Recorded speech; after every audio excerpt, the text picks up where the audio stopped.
Bonjour, on est à 15 jours des Jeux Olympiques. Comment on se sent à 15 jours?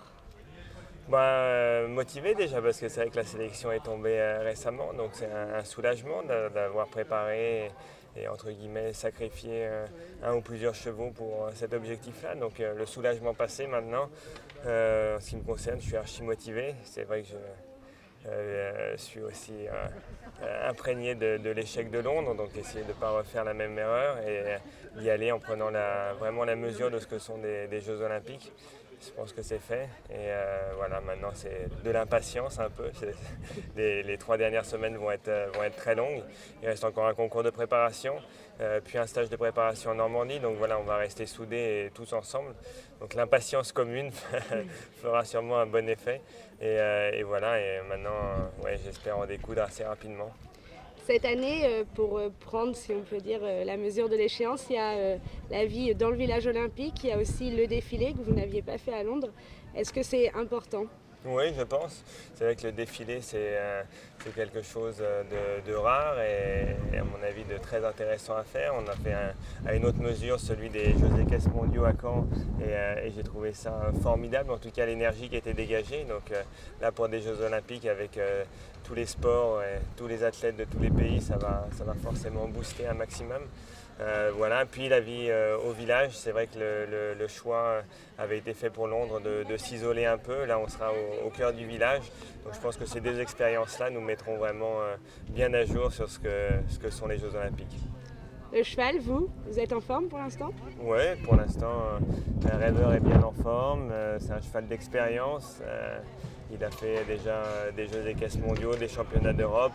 Il fait une saison correcte jusqu'à maintenant. En tout cas, voilà, j'essaye d'être prudent sur mes pronostics, mais le cheval va vraiment bien. Mais encore une fois, on a essayé de faire une saison gérée au mieux selon les chevaux, selon les cas. Le mien, ayant de l'expérience, c'est vrai qu'il a peu couru. Mais voilà, je suis archi motivé. Je sais qu'à la fin, la différence, on la fera en piste là-bas. C'est sûr que d'avoir tout préparé au mieux, c'est important. Ça soulage aussi psychologiquement de se dire qu'on a essayé de faire le meilleur choix possible. Mais après, vraiment, encore une fois, la différence se fera en piste. Le contexte actuel, que ce soit au niveau du terrorisme, où il y a eu, on a vu encore un attentat à Nice, il y a aussi Zirka, est-ce que c'est un contexte qui vous rajoute du stress? Non, je pense pas, parce que quand on voit le terrorisme qui frappe partout, je pense qu'ici à Granville, on est peut-être à peu près tranquille, mais sinon, dès qu'il y a une manifestation, dès qu'on se retrouve dans des lieux publics avec une masse importante de personnes, ça peut frapper à n'importe quel moment. Ce qui est justement terrifiant, c'est l'aspect incontrôlable de ces gens, et je pense que justement, peut-être que les Jeux Olympiques sont un peu trop prévisibles. Le cadre de sécurité sera très important. On a vu que par exemple pour l'Euro de football en France, les conditions de sécurité ont permis quand même de déjouer pas mal de risques d'attentats. Et je pense que ce sera la même chose pour Rio.